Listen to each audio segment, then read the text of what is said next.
Hey, welcome to my virtual classroom. In the upcoming tutorial, I'm going to be doing a little bit of Excel spreadsheet troubleshooting. Now take a look at my spreadsheet and notice how I have a sample budget here on the screen.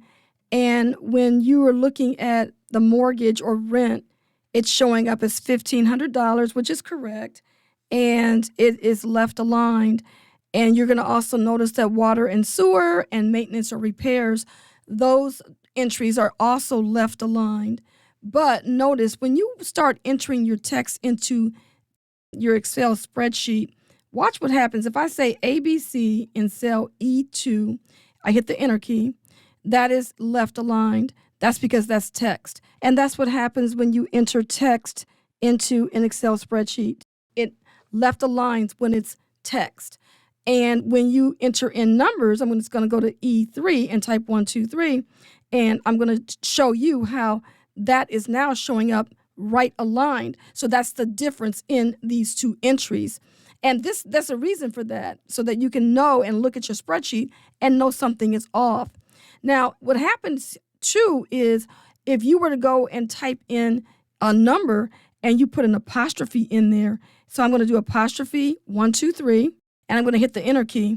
And you're going to notice how that's going to left align that number. If I put my mouse pointer back inside of the text and I go to the formula bar at the top, it's going to show there's an apostrophe right there.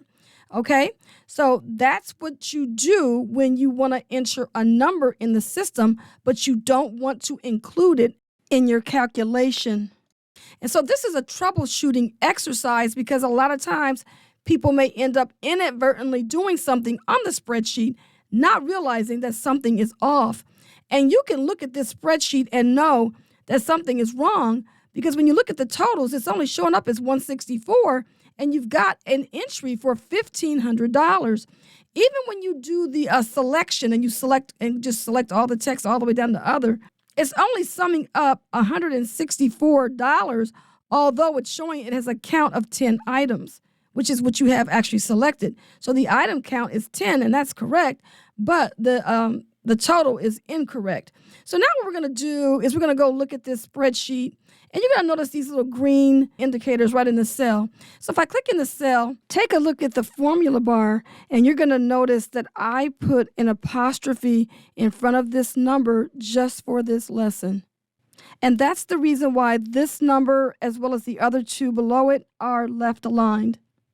So when I click in cell B2, notice how the warning symbol shows up to the left of the entry. And I'm just going to click on the drop down arrow next to it, and notice how it shows number is stored as text. So I can actually just convert that to a number. Okay? Notice how that total starts to fix on the spreadsheet, and no longer is it just showing 164. Okay?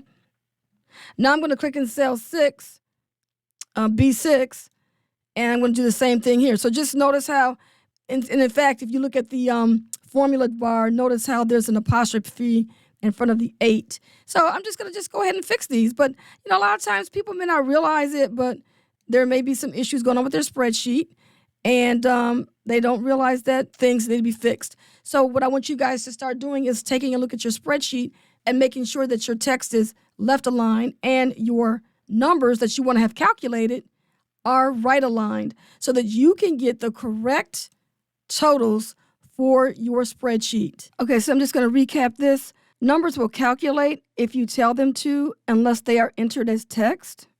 Numbers, by default, are right aligned in their cell, but can be changed to another alignment.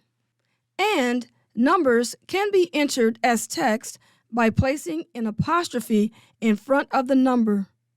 Do not do this if you want to use the number in a formula. All right, now, I hope these tips were interesting and helpful to you. And if they were, make sure you hit that like button. And don't forget to subscribe to my channel so that you can be notified when I upload new content. And I'll see you on the next video.